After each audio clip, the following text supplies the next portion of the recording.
Proverbs 30:32. नीति वचन 30 उसका 32. If you have done foolishly in exalting yourself, or if you have thought evil, lay your hand upon your mouth. यदि तूने अपनी बढ़ाई करने की मूर्खता की या कोई बुरी युक्ति बांधी हो तो अपने मुंह पर हाथ रख. God is saying, if you are thinking evil in your heart, Bible कह रही है अगर तू अपने दिल में कुछ बुरा सोच रहा है, put a hand on your mouth, अपने हाथ को अपने मुंह पर रख दे. because sooner or later क्योंकि आज नहीं तो कल that evil thought is going to become evil word. वो बुरा विचार आज नहीं तो कल बुरे शब्द बन सकता है. And the Bible says और बाइबल कहती है that you are in bondage because of the words of your mouth. Bible कहती है तू शिकंजे में फंसता है अपने ही शब्दों के कारण. Some people are like, oh, Satan is so powerful. Satan isn't that powerful. He cannot do anything unless he gets our agreement. और कुछ लोग कहते हैं शैतान बहुत शक्तिशाली है, शैतान ये करता है वो, लेकिन शैतान बिल्कुल शक्तिशाली नहीं है.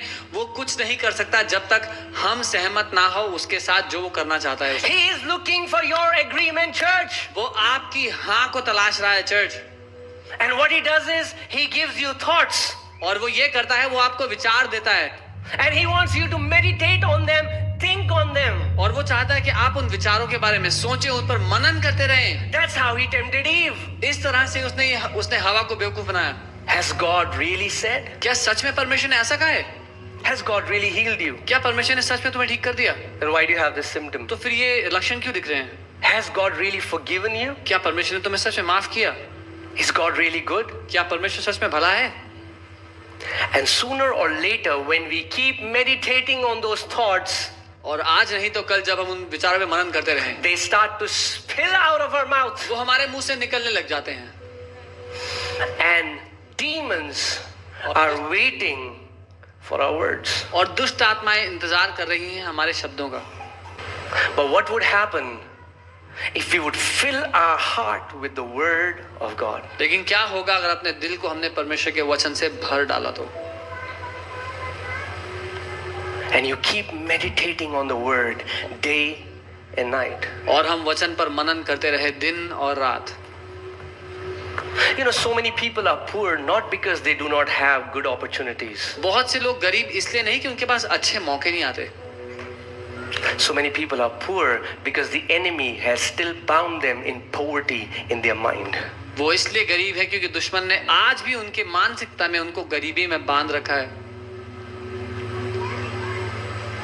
Because they still believe क्योंकि वो आज भी ये मानते हैं that it's God who wants us poor, it's God who wants us sick. क्योंकि वो लोग ऐसा मानते हैं कि परमेश्वर चाहता है कि हम बीमार रहें, हम गरीब रहें.